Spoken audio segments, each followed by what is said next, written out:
So with that, I would like to introduce Ann Kort. Ann is a second year fellow in the Society of Fellows. She came here first after earning her BS in Earth Science at the University of Minnesota, and then her master's and PhD in Geological Sciences at Indiana University. She earned her PhD in 2023 and joined us here at Michigan after that. I asked Ann to uh, say a few fun facts about herself. And I learned that she likes to run a weekly Dungeons and Dragons game for some of her friends from Indiana and her husband over Zoom. They do that every week.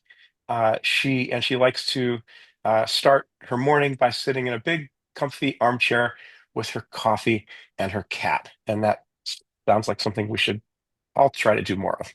Um, so, uh, with that, I will go ahead and turn it over to Anne to tell us about bridging mammalian locomotion from the past to the present. Thanks. Thanks, David.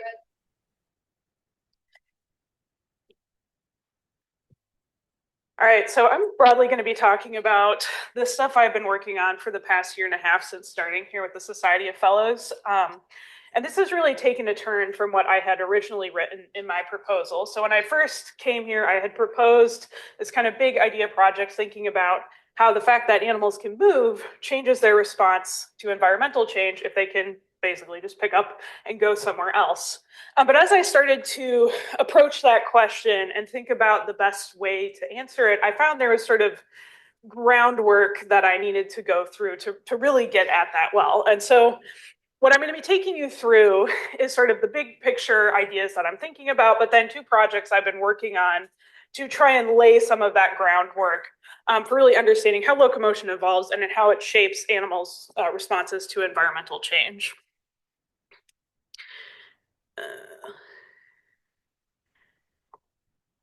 There we go. So I figured why not start talking about locomotion with our mascot here at University of Michigan with the Wolverine. And when I'm saying locomotion, I'm really talking about how an animal moves through its environment. So in this case, the Wolverine is kind of running around, checking out this riverbank. We can talk about the fact that it's in this forest, but it's still moving through the ground. It's not climbing in the trees. And this is really an interaction between the animal and its environment, and it shapes what it can access in the environment, how it gets food, whether that's chasing down prey or finding things to scavenge, or where it is able to shelter. Um,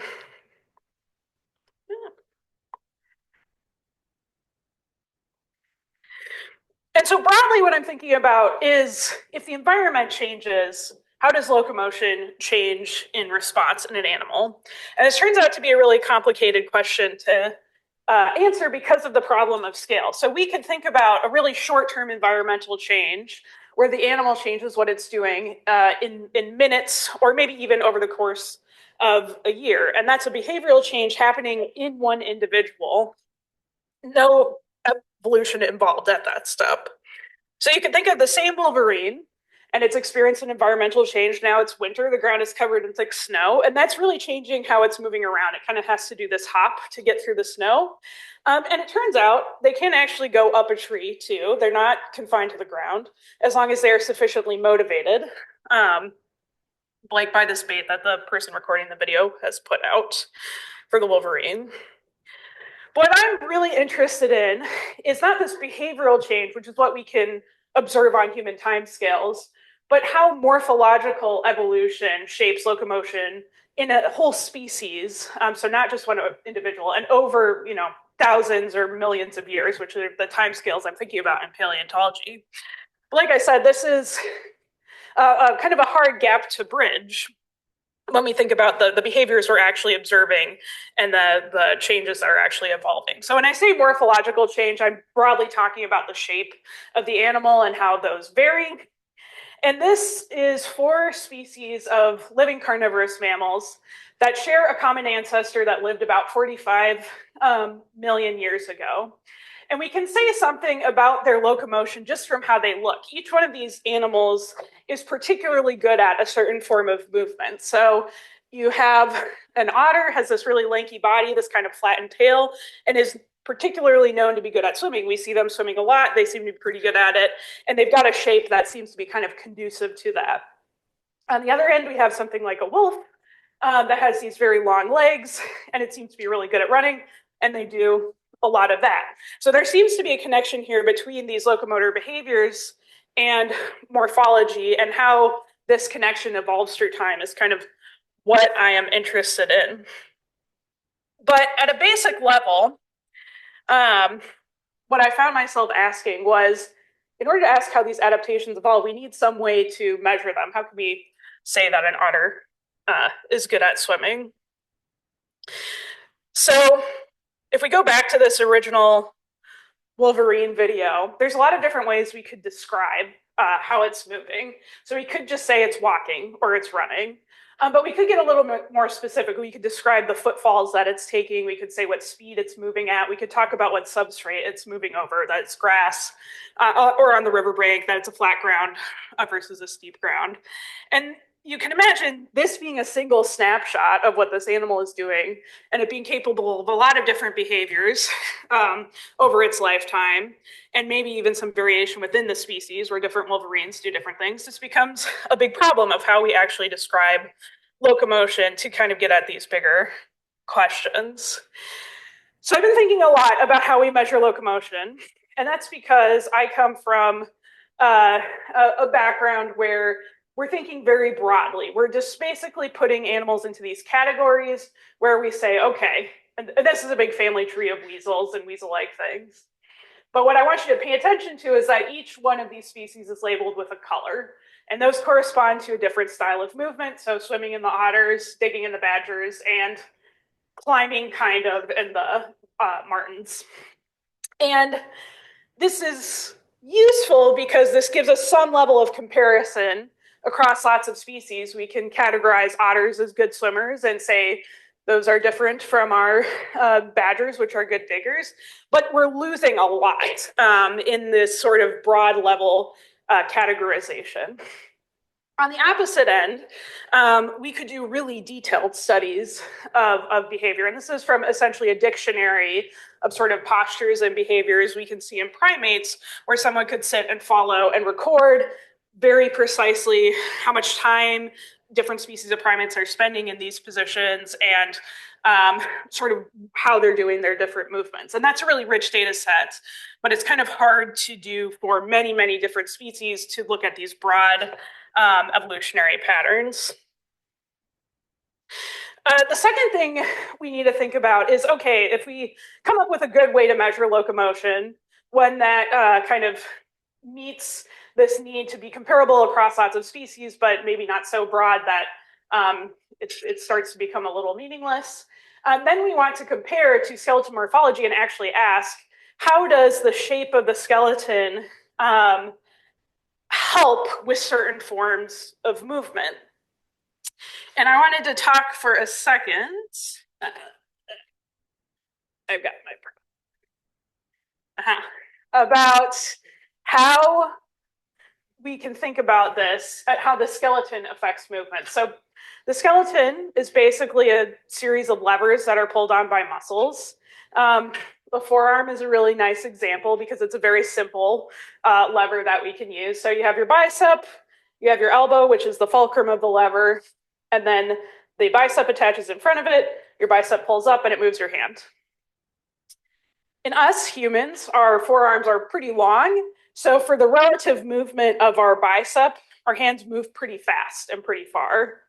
Compare that to something like this guy, which I'll show you in a little bit, which is an animal that was about the size of a human, but you can see it's got a lot shorter of an arm. This is the upper, this is the lower arm. This is a lot shorter of a lever. So for each movement of the muscle, it moves slower and not as far, but it has a lot more relative power to it. So that's kind of the basic principle of how these shape differences can sort of add up into sort of locomotor differences at this kind of larger scale. The other thing that can change is we can actually change how much certain joints are able to rotate. So theoretically, humans have pretty mobile shoulders. I don't actually that so much, but you can think of that compared to like your cat or dog, which is probably not lifting its hand above its head.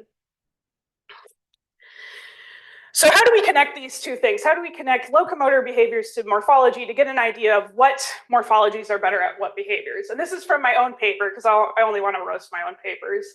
Um, but this is what really got me thinking about this, because this is a sort of a common way to do this, where we have basically a graph that shows the different morphologies that we see, in each of these points being a different animal.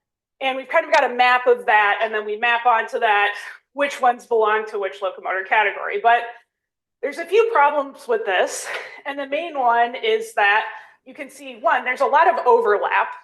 So there are lots of things falling in this kind of middle average looking area that might not directly tell us, yes, this is specifically good for swimming.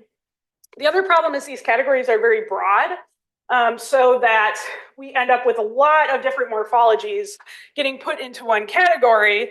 And it can be difficult then to interpret, okay, but what is the actual functional benefit of that shape? And this is kind of a classic example of this problem, where these are two animals that are in the same category. They're both considered cursorial or good at running, but they run in really different ways. So cheetahs move their body a lot, they move their back, they move their legs in order to accelerate very quickly and run very fast, but only for short distances. Horses, on the other hand, have this really cool system of ligaments that actually allows them to have a lot of passive motion and a lot of energy stored up, which is essentially more efficient over long periods of time. So they're both running, but they're doing it in very different ways, and therefore they look really different. No one is going to compare a horse to a cheetah and say, yes, the cheetah's morphology must be worse at running, or the horses must be better, or something like that. So there were two things I wanted to get at to kind of address this problem of grouping animals in these broad categories to do these analyses. And the first was to very carefully look for direct measures of motion, locomotion, that look beyond just like these categories that are basically eyeballed from old ecological literature. The second was to have some sort of direct functional explanation rather than trying to tie a shape to some nebulous category. So I'll show you the example of what I did with that. But first, this is my very fast refresher on evolution and for how we want to think about it. So evolution essentially is happening by selective death. So it's only happening at a population or species level. It's not happening in an individual. You may have heard this called survival of the fittest, which is what is being shown here, although I'll come back to why that's not the ideal way to explain it.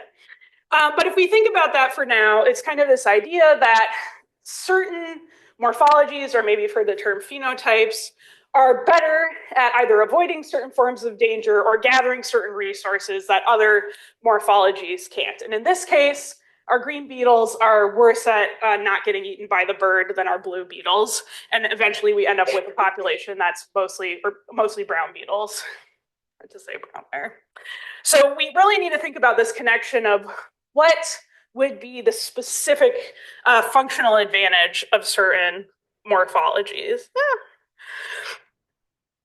And so I took a very specific idea I wanted to test from this old paper, talking about what the functional benefit of what cursoriality might be. And cursoriality encompasses a lot of things, but it's generally these adaptations associated with longer legs that seem to be better for running.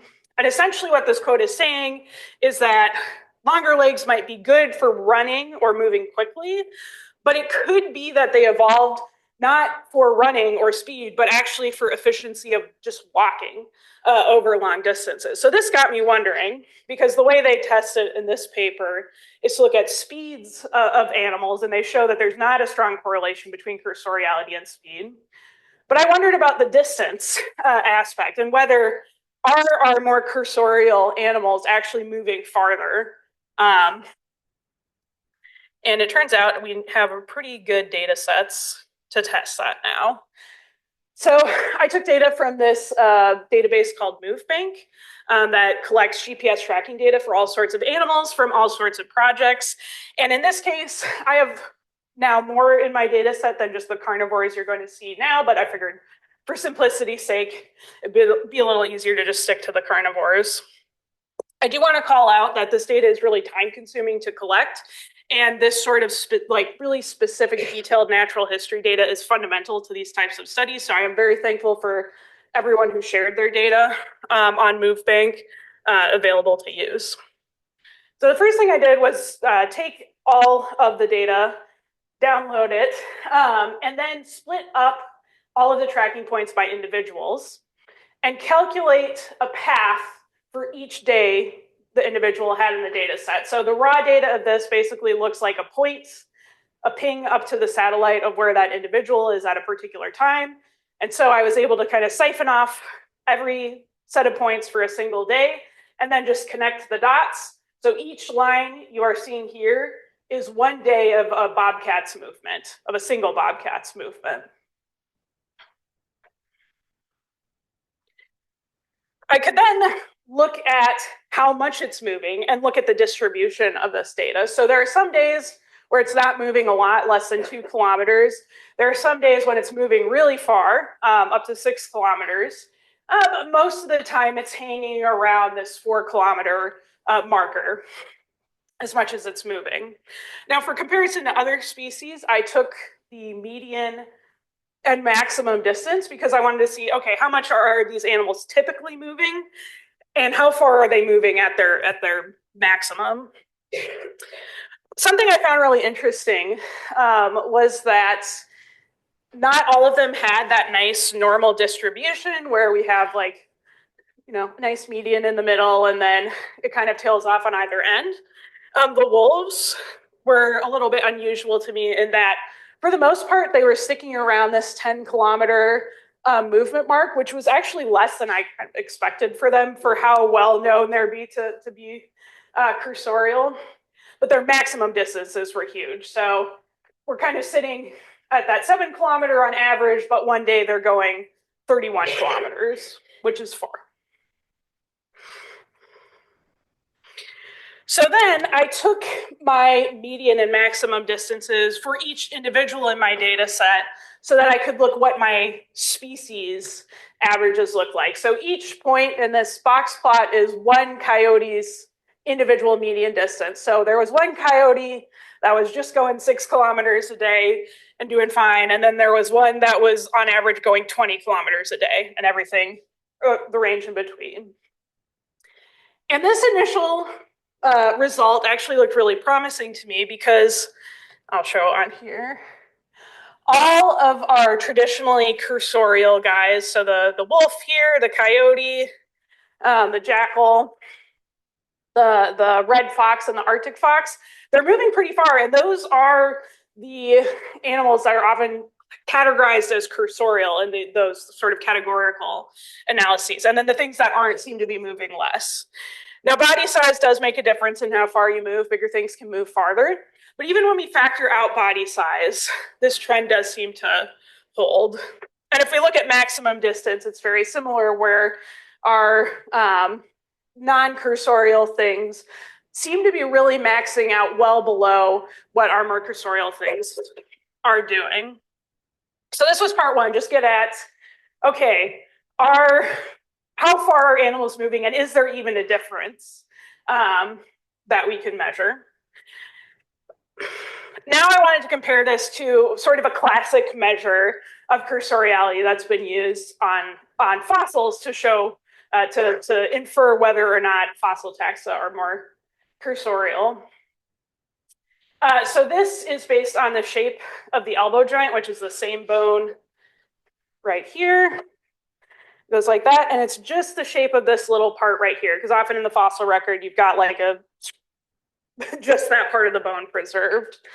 And there's a method for measuring the shape, which I'm not going to get into, but basically what the idea of this measurement proposed was that things with the kind of wider elbow joint could rotate their forearms. And that's an advantage if you want to climb But if you're running long distances, it means you have to use your muscles to keep that elbow joint stable while you're running. And then things that were more cursorial or running longer distances have this more boxy elbow that would basically prevent them from turning their hands like this, but would kind of hold it in place without them having to activate their muscles. And so when I plot these species median distance versus the shape of their elbow, this trend kind of holds. There's two exceptions that I'm going to talk about, but we see our wider elbow, more rotation ability over here, and they're going less distances.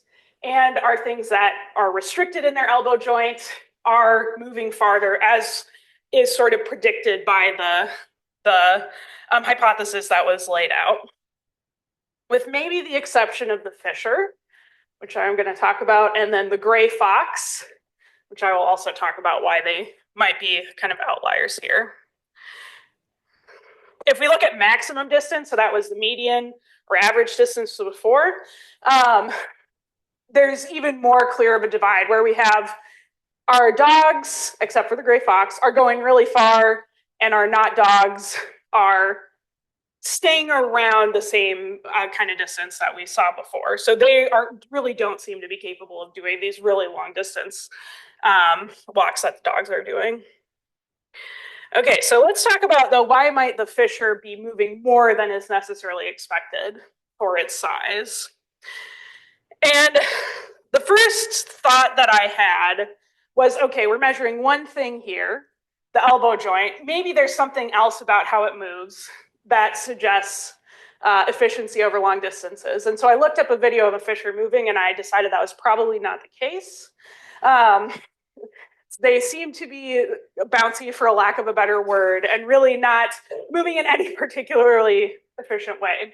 So then I went back to the paper where this data came from, and I actually found something really interesting to me, which was that these data were taken from fishers in fragmented habitats. So this is our data. You're going to see just the raw dots colored by the time of day, with the evening being in yellow and the purple being in the morning. And what you're going to see is some days it'll kind of stick, and you can also see all the development, like the roads and neighborhoods that it's kind of having to navigate around.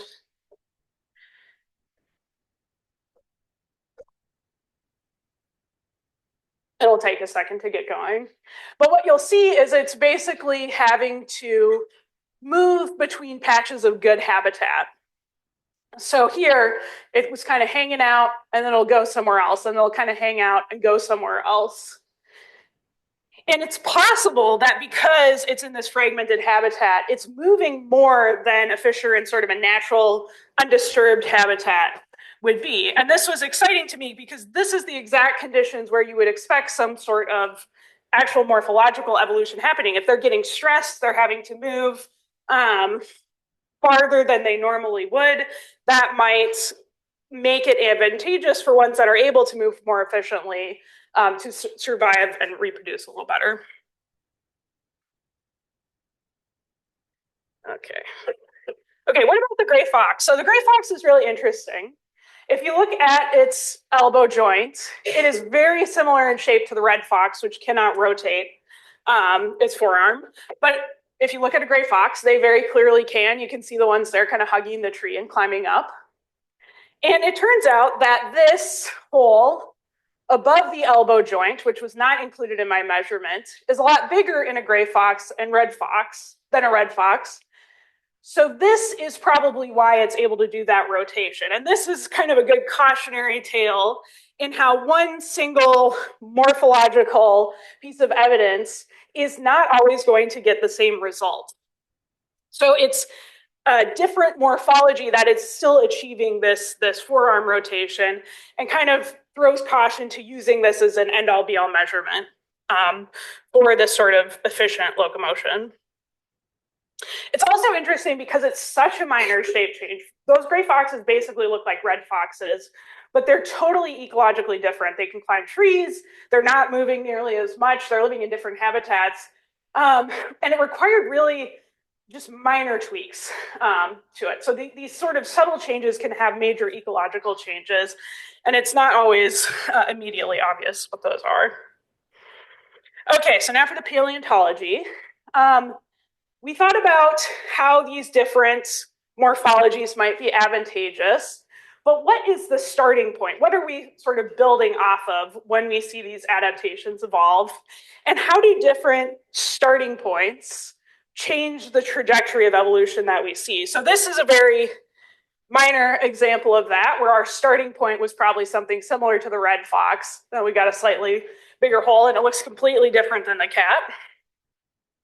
We can go back into the fossil record. So I said I was going to talk about the survival of the fittest. Something we think about a lot when we're thinking about evolution is things that can happen that aren't necessarily just the best adaptation or morphology or what have you surviving. So this is another example where the brown beetles are surviving and out reproducing the green beetles, and therefore we're evolving a brown beetle.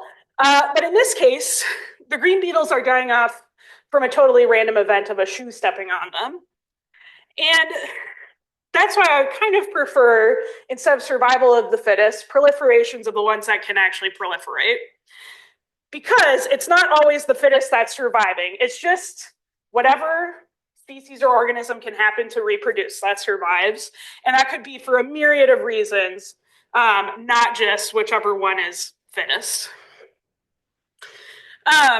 So when I think about this kind of on the long paleontological time scale, I'm thinking about the sort of phylogenetic history of the species. So what was their ancestor look like, and how are those sort of remnants of their ancestor built into the traits they're evolving? So we're going to go back to 45 million years ago to try and get an idea of what the ancestor of these guys might have looked like. And before I get to the 45 million years ago, I'm going to start us 66 million years ago to give you an anchor point that you're hopefully familiar with. But this is an important time, these 20-ish million years I'm going to talk about, because this is when placental mammals, that's the group of, if you look at a mammal alive today, it's probably a placental. So us, dolphins, rats, giraffes, pretty much everything you see alive today. This is where we're really starting to see them really diversify. All right, so if we go back 66 million years ago, one day before the asteroid hits, this is what North America would have looked like. And particularly, we're focusing in on Southwest Wyoming, where my study site is. So we have dinosaurs still, and particularly we have T-Rex and Triceratops living in this western part of the United States. They're divided from the eastern part by this western interior seaway. So this was a big sea that kind of went up onto the continent. By 66 million years ago, it's mostly receding, but still a little bit there. And we have the Rocky Mountains forming. The Rocky Mountains have been forming for about 15-ish million years. This is important because the reason we have so many T-Rex and Triceratops and mammal fossils from this area is because as the Rocky Mountains are pushing up, anything that goes up has to come down. And there's tons and tons of sediment coming off of the mountain, creating the perfect conditions for things to get buried once they die and fossilize. So that is why we have so much fossil information from this time period, from this era. The other thing that if you took a little while to look that you would probably see is a lot of mammals. Now, mammals at this point had been around for about 150 million years. They have been around as long as the dinosaurs, but they're pretty different from the mammals we know today. So there was some that got up to about the size of a raccoon. There was a lot of ecological divergence. We had some gliders. There were some even eating dinosaurs, which us mammal paleontologists love. But the key one that I want to think about, the placental mammal, was probably around at this point, but it probably looks something a little like this. Not super distinct, pretty small and rat-like, probably eating insects. Okay, asteroid hits. and actually hits in the Gulf of Mexico, sends shockwaves all over, puts Earth into essentially a nuclear winter, and pretty quickly most of the big dinosaurs die off, and most big land animals do. What's really remarkable that happens afterward is mammals, and particularly placental mammals, get big really fast after the recovery. So up to this point, our biggest mammals were about the size of a raccoon, and already we're surpassing that by about 1 million years after the extinction. So this figure here, just pay attention to the size of the skulls from the extinction impacts. This is our biggest mammal, and then we're getting up to these big guys up here. These are our first mammals that we see get that we kind of know of that are getting really big. They're interesting because they live fast and they die young, which seems to be a good trait when you're living in nuclear winter. But it's during this time that we start to see the very beginnings of placentals really ecologically diversifying. We're starting to get big herbivores. We're starting to get the very first bigger carnivores. But there's nothing quite yet that would be recognizable as something that's alive today. We're getting close, though. At the same time, the Earth is hot, and it goes from being hot to hotter as we kind of progress through this time period. We have no ice caps up until kind of the end of where I'm going to talk about. So it's a very warm climate we're in, and our Rocky Mountains are continuing to form and continuing to dump sediment and create perfect conditions for fossils. At one point, about 53 million years ago, there are these huge lakes that form in the Rockies, which on this figure you can see here, this is about 100 miles long. And the fossils we get from this ancient lake are pretty spectacular. So I brought mine. If you've ever seen a fish fossil for sale, it is from the Green River Formation, and this is one I got as a kid. But tons and tons of fish. But what's really sort of spectacular for Wyoming is we're also getting things like crocodiles, and we're getting things like palm fronds and stingrays. These are painting a picture of this really tropical rainforesty environment that if you go to Wyoming today would seem very, very odd to be there at the time. So around 49 million years ago, so this formation does not have a lot of mammals in it for me because it's a lake. But around 49 million years ago, the lake starts to fill in. And that's where we get the sort of formation and set of animals that I am really interested in. So from about 49 to 45 million years ago, we have all of this sediment that's just infilling this lake, again, creating great fossilization conditions. There's volcanoes going off constantly as the Rockies are forming. So this is all really good preservation conditions for us to study. And this is where we know most of our early placental mammals from. This specific formation in Wyoming. And we get this really interesting mix of these kind of early ancestors that are recognizable as things that are alive today. So we have some early horses. We have some, I think our tapirs are on, no, these are the rhinos, I think. Rhinos on this side. We have some early primates over there as well. But we also have a lot of these weird archaic placentals that I love, that have names that no one in this room needs to worry about, but they're these kind of carnivore groups that are all now extinct. And we've got this crazy guy up here that's eating bark and looks like nothing else alive today. So there's this really interesting mix of our ancestors of the things we know now and these kind of early tries at big charismatic mammals. And I say that this created really good conditions for preservation, and this is where we know a lot of these mammals from this time period from. And this is just a sample of some of the fossils that are in collections. So this is one of my early carnivore there, Petriofelis. That's what this arm is from, very short legs.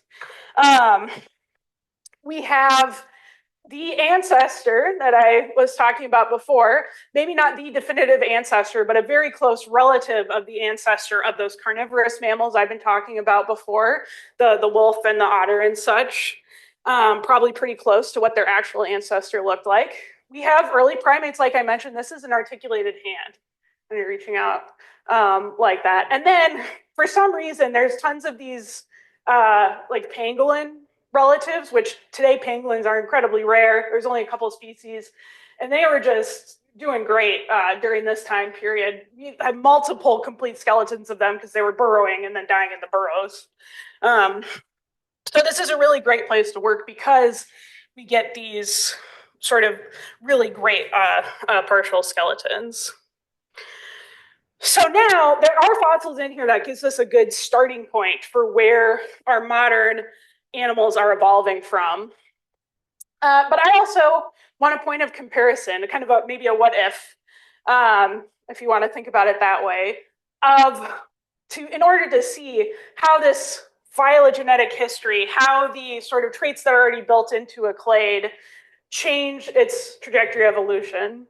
So to do that, I've got my early carnivore that I showed you right over here. And then for comparison, we have my creodonts, which are this group that are now completely extinct, but they were the first big carnivorous mammals that we got after that mass extinction. And they lived for a surprisingly long amount of time, but they did all eventually die off.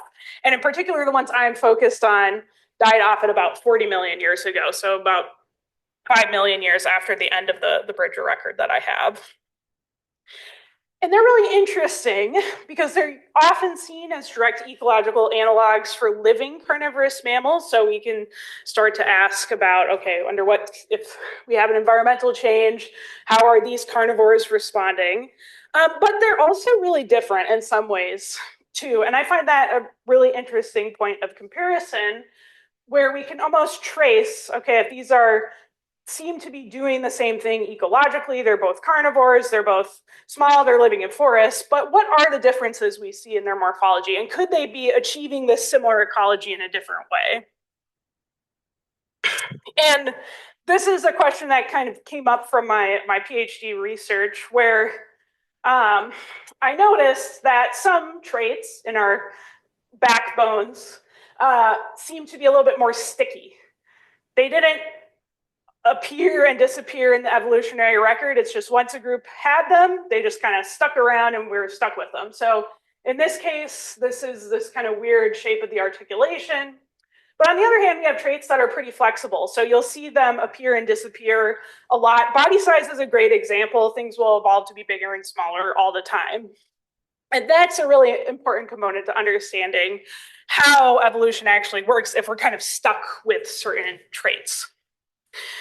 So right now I'm focused on looking at the hind limb since this is our main propulsor in locomotion, whether or not you're bipedal.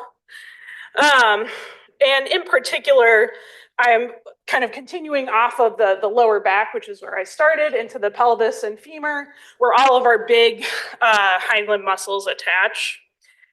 I've got a bunch of fossils that I've been CT scanning and painstakingly processing the CT data from. So this is a process that involves sticking the fossil in this big X-ray machine, getting 360-degree X-ray views of it. In this case, this is a rodent jaw. This is not anything that I'm currently working on, but it gives you a good idea of what this data looks like. And then we can use that to actually construct what is essentially a 3D X-ray. So this is just to give me an idea of one of the fossils that I've been taking a look at. We've got a really nice section of the spine, hip bone, you can see, and then the femur, this top leg here. And this gray stuff is the actual rock that was around the fossil, but with the X-ray, I can digitally remove that and replace the different pieces where they belong. And what's really cool about the fossils from this area having multiple bones with them instead of just a single bone, which we often find, is we can start to look at what is the relationship between these bones. So this is the very preliminary stuff I've been able to do with this because I've need to process a lot of this data still. But I've been comparing the pelvic morphology of our early carnivorans, creodonts, and then our modern carnivores. And just the trait that most stuck out to me is we've got this ridge that's actually in both of the creodont and the early carnivoran, so the early relative of these guys, but then it's lost later on. And that suggests some reorganization of the gluteal musculature that I am still working on, kind of figuring out what functionally that might mean. But I do find it very interesting that this seems to be sort of a deep trait of carnivorans. So digging into that a little further. All right, but the morphology alone can't tell us everything. And we need to know something about the ecology of these animals. So this is where the geology and fossil collections come in. Geology being used to infer the environment of the extinct animals. I brought my sand. This is from the formation for passing around. It's just a really sandy rock. It gives us an idea of this kind of riverine type of environment these things were living in.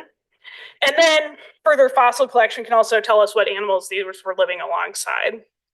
So this is what this part of Wyoming looks like today, very different from a tropical rainforest. This is Julia, it's a grad student who came with me out to basically relocate some old sites to kind of start upfield work in this area again. And what you're seeing is these alternating layers going back and forth between mudstones that would have been more floodplainy and some of the more riverine beds, or even there's these limestone layers where basically the lake has sort of temporarily come back in a location. And then we can also collect fossils while we're out here, sort of relocating these sites people have been before. This is just a little jaw piece of one of the creodonts that we found after spending a half day driving around some public land in Wyoming, trying not to trespass on private land, which is why the relocating old sites was a big part of this expedition and figuring out the best ways to get there. But now that we know how to get to these spots and get back to them, we're looking forward to a more fruitful expedition this summer.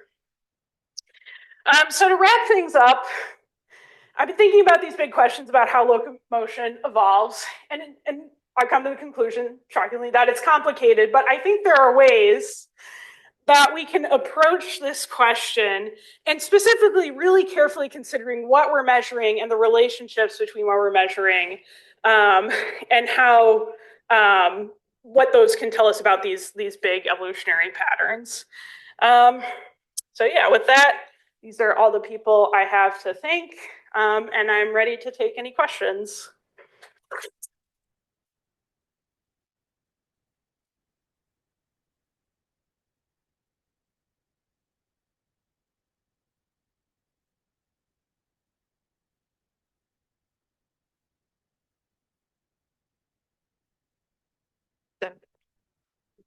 Hi, and thank you so much for this.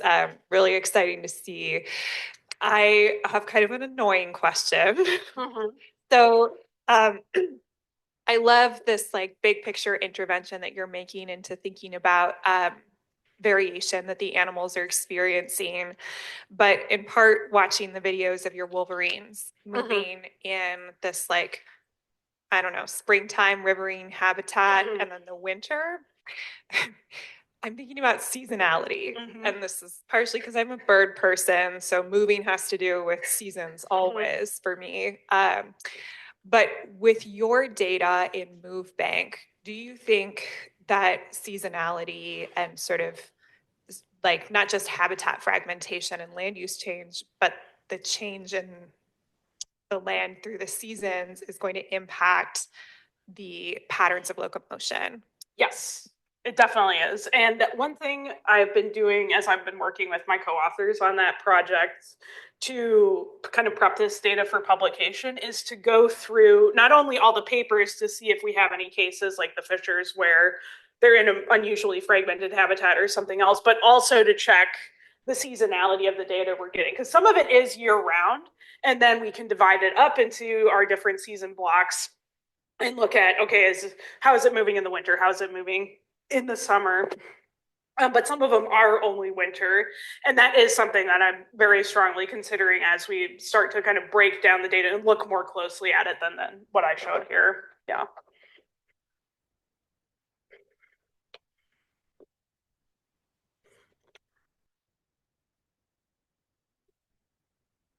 Thank you as well, Anne. Here we go.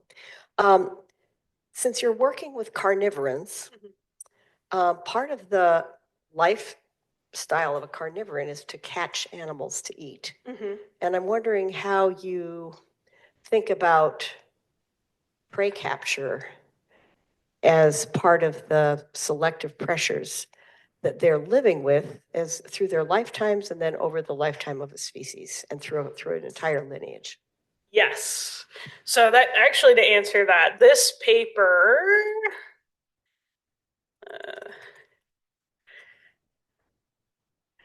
too many videos. This paper. So the figure this is taken from is actually specifically about prey capture. And they were comparing what they were terming ambush style of prey capture, where you have something like a cat that's kind of rushing up on something and grabbing it, and therefore that forearm supination is useful for that, versus something like a wolf, which is really chasing stuff down over long periods of time. And this is something I'm considering in terms of looking at what older literature like this paper or like other papers are saying about prey capture, and really thinking about what's the interaction between that and this daily move distance. Because one thing I think almost previous carnivoran literature to me has been almost too focused on prey capture and less focused on prey search.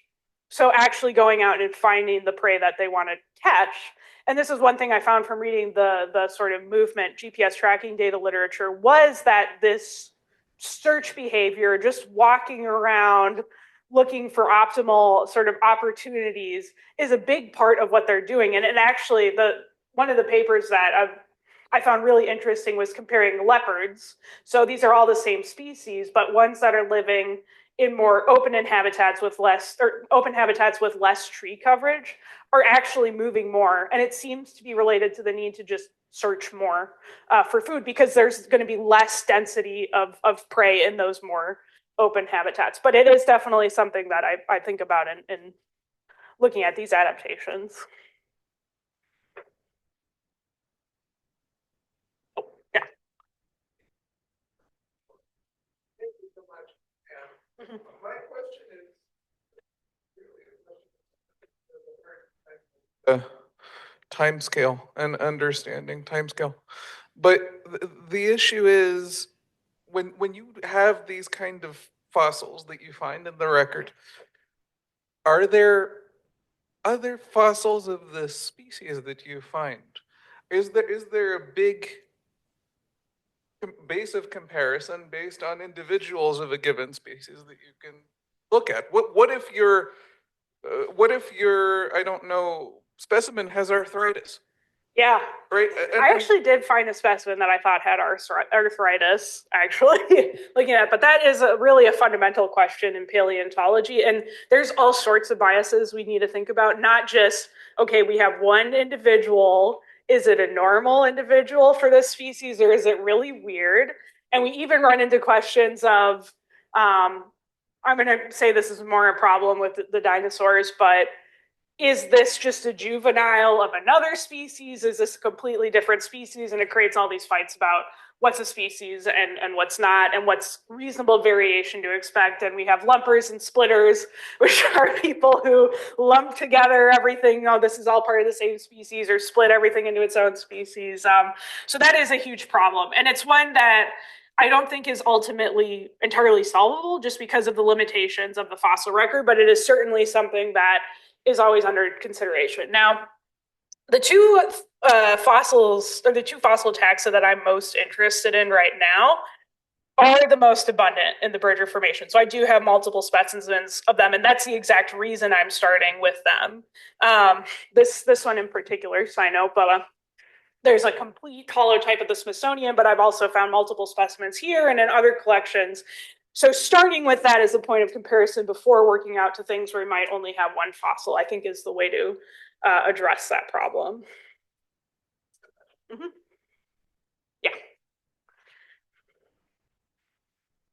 Thanks so much. This was really fascinating. I'm wondering if you've ever tried to link your research with imprinted genes. And I thought you might have gotten there, but imprinted genes are these really rare and funky form of gene regulation in which they are monolithically expressed from the parent of origin.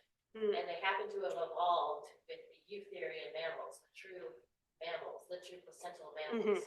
And what we see when we try to adapt these imprinted genes to public health and thinking about alterations in epigenetics that occur with environment is that these imprinted genes have different DNA methylation after decades. So the classic example is like the Dutch winter famine. 60 years later, we find evidence of imprinted genes. And the theory that why they might have evolved is like kind of with the placenta. It's the first time you have this like genetic battle of the sexes in which thinking about animals, like the father's genome wants to extract the maximum amount of nutrients from for that offspring, but the mom might want to hold back some nutrients for any future progeny. So I'm wondering if this is like kind of could be the epigenetic battleground for being able to kind of locomote different, even within a single generation. Yeah. So I think I'll give maybe two answers to this question. The first is, because my degrees are in geological science, I do not have as good of a background knowledge in genetics as I wish I did. That's certainly true. But I do think it's worth thinking about sort of broadly this concept of like plasticity, if that makes sense. So not only, this is something I left out, but that kind of relates to that is not only can an animal change its behavior depending on its situation, but things like bones can actually change shape depending on the pressures that are being put on them.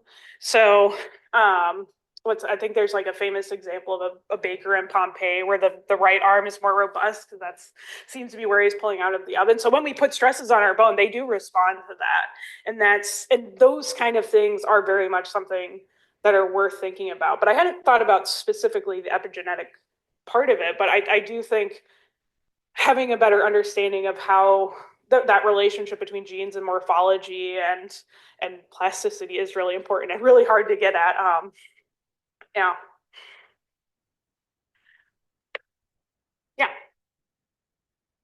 Yeah. Really interesting talk. I was thinking about today's robotics companies like Boston Dynamics. They still follow the typical animal forms to make a dog-like robot or human-like. To me, it's kind of a regression because we humans have invented the wheels, right? Before that, axles, but no evolution has delivered a wheel. But some of your joints are like 180-degree free, but I almost wondered at what moment they could have evolved a 360-degree thing. Because when I look at how crabs move and turtles move, and I myself sitting on a chair with wheels, I can move to the other end of the room. Just wondered they could have made good use if they evolved for axle, right? These joints have the potential. I just wonder what made it not so. Yeah, so a full axle joint would not evolve just because we've got those muscle attachments that cross joints. So if you rotate all the way around, you're going to snap that at a certain point. So it seems to be it's a good question because kind of what I am getting at is what are these like sort of fundamental constraints on the skeleton that sort of promote evolution in one direction. We see cursoriality, those long legs evolve a lot, but there are certain things that just aren't going to evolve because of those sort of constraints. Aren't there those are kind of insects walking on the surface of the water with articulated joints? Some are passive, not having a muscle attached. I just don't quite remember. I should say I'm speaking specifically to vertebrates because I do not know the invertebrate anatomy to answer that very well. Maybe their mechanisms are totally different and they could evolve something like that. Okay, thanks. Yeah.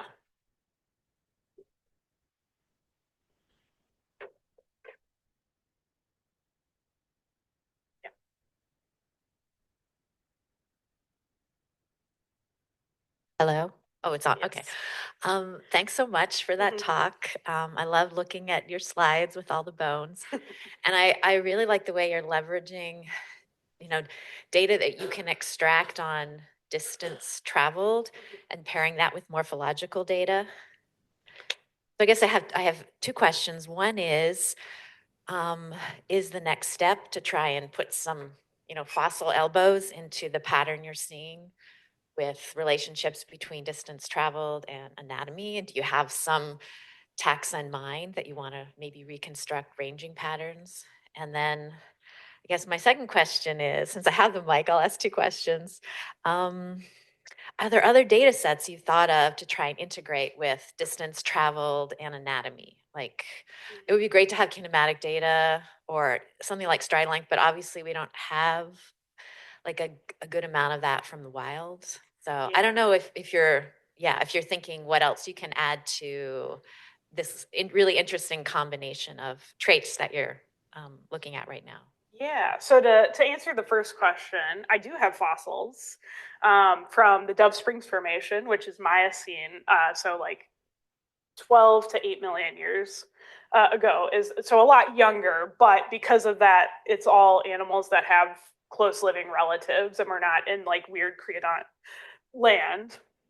But I will be curious to see what we get out of that, because I want to be very cautious about applying this data set to fossils and making it a very definitive, like this thing was moving X distance per day, and instead use it more to interpret of maybe this animal could relatively like move farther. To answer the second question, other data sets, I'm working with a fellow PhD student from Indiana to gather speed, like maximum speed data. And one thing that she has done, which is kind of a fun little anecdote actually, is she was looking for all canids, so all dogs and relatives like wolves and foxes and things. And she was shocked to find how difficult it is to find just a maximum speed for most animals in the existing literatures. And one of the really weird ones is the maned wolf.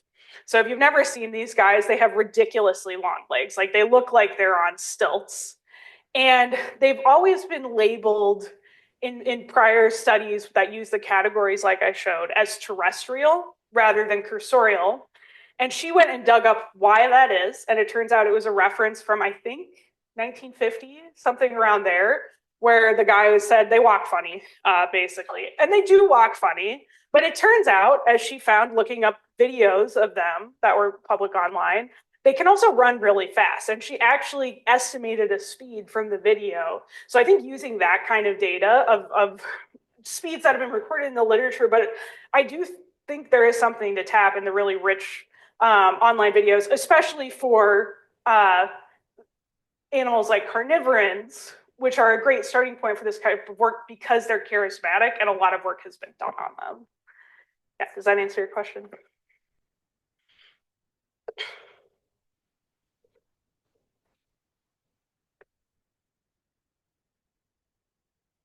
Hello, hello. Okay. Hi, and thank you so much for your talk. I thought it was really interesting. I'm probably about to ask a very ignorant question, but it was just sort of got me thinking when you were talking about, and I also may have misunderstood too. So we'll see the depth of my ignorance perhaps as this question develops. But I was thinking about when you were looking at some things and people were like looking at them and saying, oh this animal must be running, and then you sort of said, well, what about walking? And walking is a significant factor. I was just sort of wondering about, well, why does it have to be sort of in terms of these like, extremes, the animal walks and the animal runs? Like, could we think of these in terms of like acceleration, like, like how the physics of acceleration works on these animals rather than just speed, and sort of say, well, you need a certain amount of acceleration to walk and a certain amount of acceleration to, run, and that has certain physiognomic effects on muscles and things, and maybe start getting like a shade of things. Or, I mean, I could be totally doing this wrong. I have no idea. You just got me thinking, would that be a sort of other way of looking at how morphology develops, like through changes of acceleration? Yeah. So I think my answer to that would be, I think that would be really worthwhile looking at. It's just the data's not necessarily there. So some of these GPS tracking units do have accelerometers on them, so you can actually get at like acceleration, and some people even use that to an extent to measure speed, but it is really limited in what taxa you can necessarily do that in. So part of the struggle that I've been dealing with and trying to come up with this way of like, okay, I hate the categories. They're useful in some regards, but they are really limiting. But what data actually exists that we can go and effectively get at? So I do think, especially with something like a cheetah, acceleration is an important thing to consider. But the other part of the problem actually with this, when you're working on wild animals, is are they running at their maximum speed or their maximum acceleration most of the time? No, they're just kind of chilling. So the daily distance is nice because even though they're not necessarily always at their maximum performance with that, it's easier to get a bigger picture of what they're doing over a long period of time rather than having that single snapshot.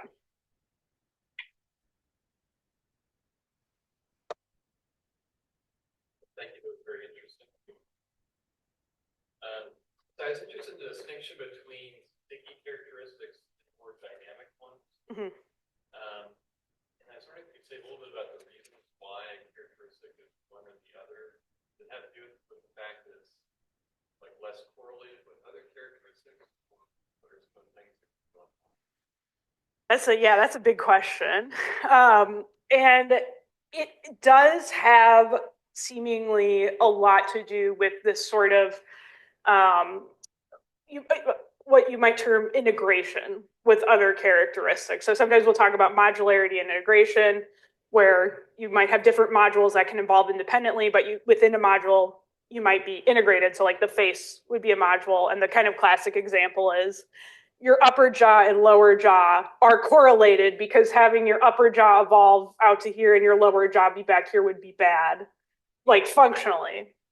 But there's also correlations that happen because of development.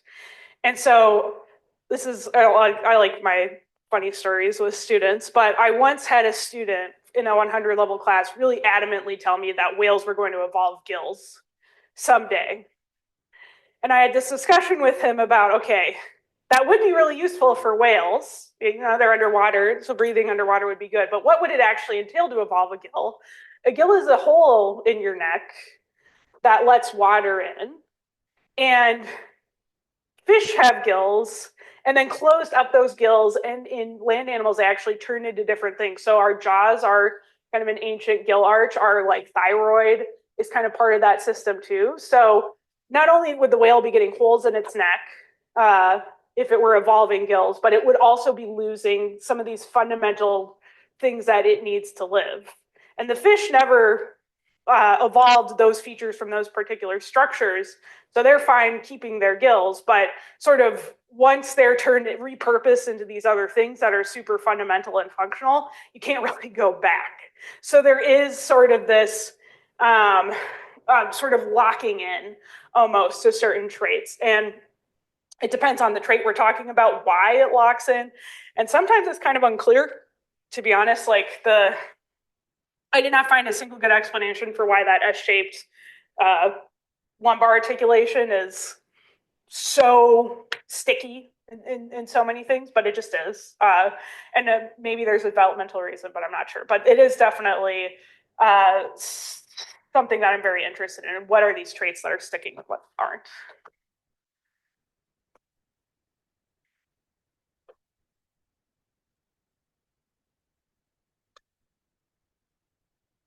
Yeah.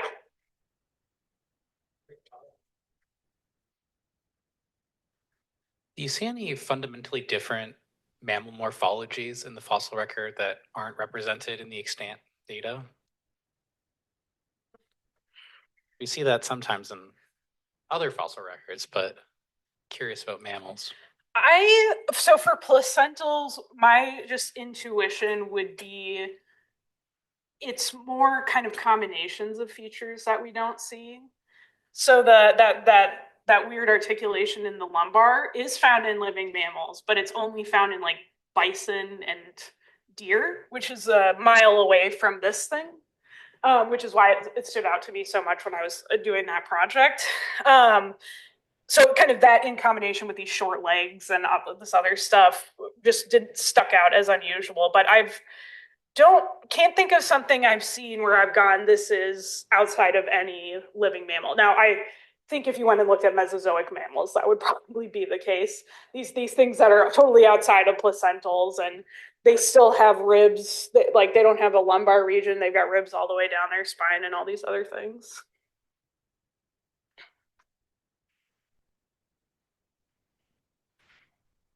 Hi, thank you so much for this talk. I think it's the first time I hear a presentation in this discipline, and it's really getting my brain very excited and mind blown. I feel like I'm going to be reading more about this. I come from the School of Architecture, where we look a lot at structure and morphology and evolution, and we talk about biomimeticism a lot. So I feel like this is probably what we're supposed to look at. And the way that we teach is always that these settlement patterns, the evolution is always maximizing energy return on investment.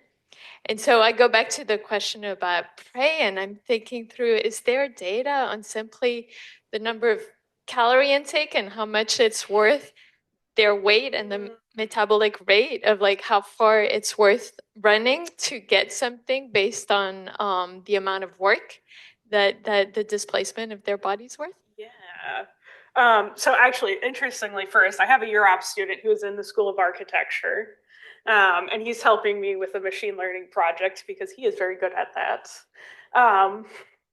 But I do see the parallel with this kind of the biomimicry. But in terms of this calorie return, there is definitely literature on that, and I've only briefly like tapped into it, and I haven't dwelled super deep into it. But one really like widely cited thing is this kind of threshold we see in carnivores, where I want to say it's 20 kilograms, if I remember correctly, off the top of my head. But basically, once you reach a certain size, you have to go for prey that's bigger than you for the return on investment of catching that to be worth it. Whereas things smaller can eat things that are much smaller than them, like mice and insects.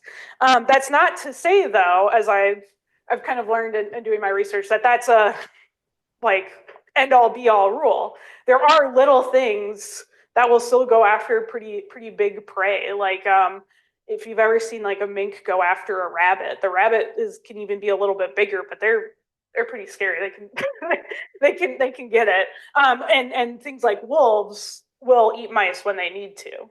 They're not locked into that. But there definitely does seem to be a trade-off in that caloric, and even things like going out and searching for scavenging, which versus waiting. There does seem to be definitely trade-offs going there.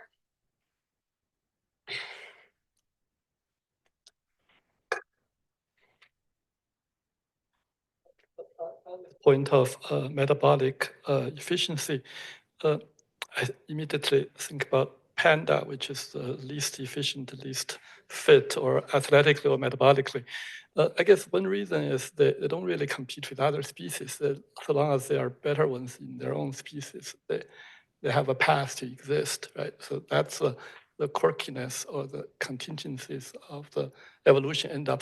Everybody is stuck in a place that's not really optimized. Mm-hmm. We do know they are heroic, like long distance birds. They're metabolically mysteriously good. But most of us are wasting, many other animals waste plenty of stuff, I guess. Raise what? Waste. They're not doing an intake-outtake balance. Yeah. Well, yeah, that's always something to keep in mind when we're talking about animals is we can do these kind of large scale models based on optimization, but at the end of the day, an animal can't do those calculations itself. It's more kind of a balance almost of it maybe testing out things and then what's working and what's not. So it's not like it perfectly knows like a calculation of, okay, I need to spend X amount of time searching, and then that was when I'll find my prey item. It's more a give and take, where I think the optimization comes out at larger scales, but on like a small individual scale, you won't necessarily see that as much. That's how I think about it. Yeah.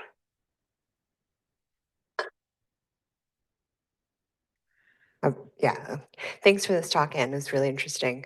I was wondering if I too, like I think Ismail and some of my other colleagues, comrades, struggle with this kind of like grander scale of time, and then also what has happened over that grander scale of time. And so I'm wondering if there are any like touchstone, like natural disasters or like, you know, major events that create big forced migrations that are also like a part of this story of how and why different size species like are evolving in certain ways or not. Yes. Yeah. So this is another thing that for the sake of me explaining too many things at once, in the history, especially particularly of North America, in the Cenozoic, which is the time period I'm talking about, migration is a really important part that affects what are sort of community composition. So what animals are we actually seeing? And there's this kind of periodic, but not continuous. So like you'll get bursts of exchange from animals from Asia and Europe primarily. So there's actually a really important event where up until 56 million years ago, we have all these North American fauna. You don't need to worry about these, but we do have our early carnivorans there. And then at 56 million years ago, like it's like a pulse, all of a sudden we get completely new groups coming in, including these early primates, and also my creodont up there, and some early, these are kind of relatives of deer. So there is definitely something to be said for these new animals coming in and sort of completely changing the community that they're in. And the same thing happens towards the end of the time period I was showing. So there's something happens where we get, I don't have my picture, but we basically get a rainforest collapse at the end of that period, and we start to move into cooler and really more seasonal environments. And a lot of the things that were in that formation go completely extinct. A lot of them experience extinctions, even if the group itself doesn't go completely extinct. And at the same time, we get a new wave of migrations from, I think, primarily Asia, but potentially some from Europe too. And there's exchange the other way, certainly. So that is kind of, it's a good question, because this is ultimately I wanted to get at, but I feel like I haven't quite laid the foundation for it yet. Is there something about the locomotion of those animals that are coming in that kind of enables them to disperse so effectively? And I'm not in a place where I feel like I could answer that well, or if that's even a factor at all is kind of an open question for me, but it's something I'm really interested in.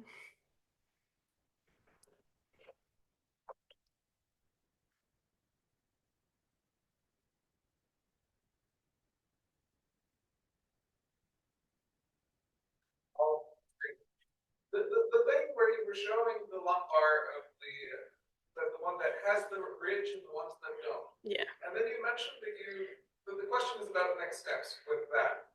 You mentioned that you wanted to do some modeling. So does that mean you're trying to build the muscle structure around the joint? And could you talk about your process?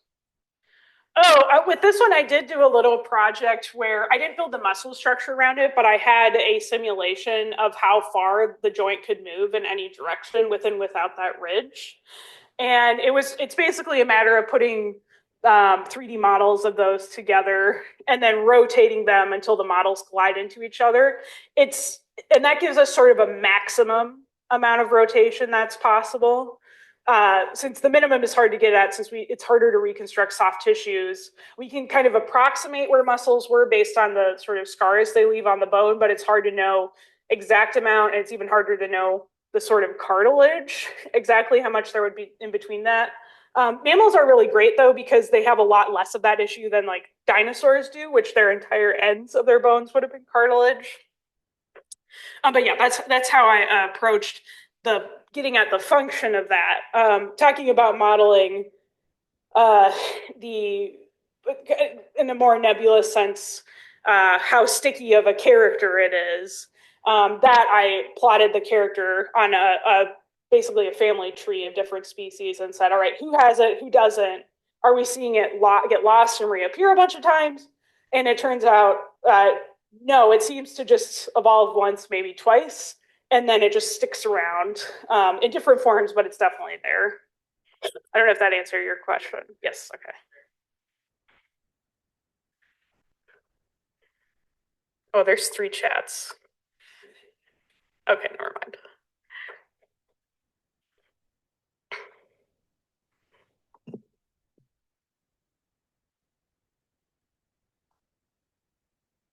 This on. This is kind of a follow-up on Zoe's question and Ismail's questions. And it's showing how naive I am about fossils, which you already know.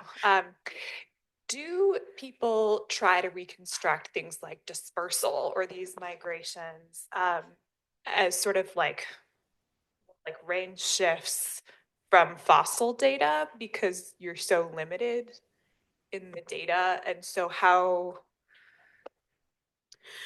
people do that? Yeah, so the way this is essentially done would be looking at, you have to look globally because we really don't have the time resolution in order to look at range shifts that are happening regionally super well. I mean, there might be some exceptions to that, but for the most part, especially the data I'm looking at, it's really looking at these global shifts like, okay, we see these animals in Asia before this event, and then we see them all of a sudden appear in North America after this event, and we can kind of infer from that, like, okay, they probably weren't in North America if we weren't getting them in this particular spot beforehand, because as my advisor once joked, there was no fence around the Bighorn Basin.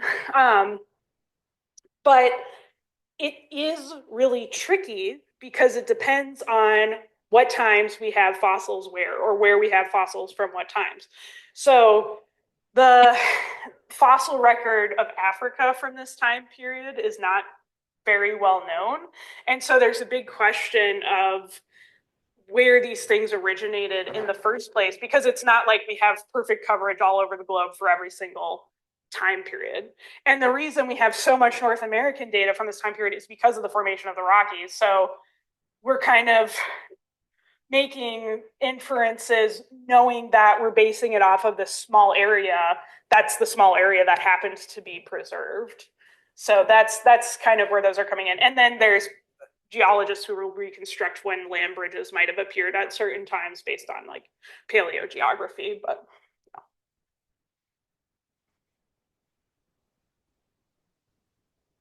I was going to say, if we don't have too many more questions, I did also bring a fossil that people can come up and look at. That's not just the fish fossil. Well, if you want to look at this too, that's fine. But I've got a little creodont in here that I can't pass around, but I can have people come up and look at if you're interested in that.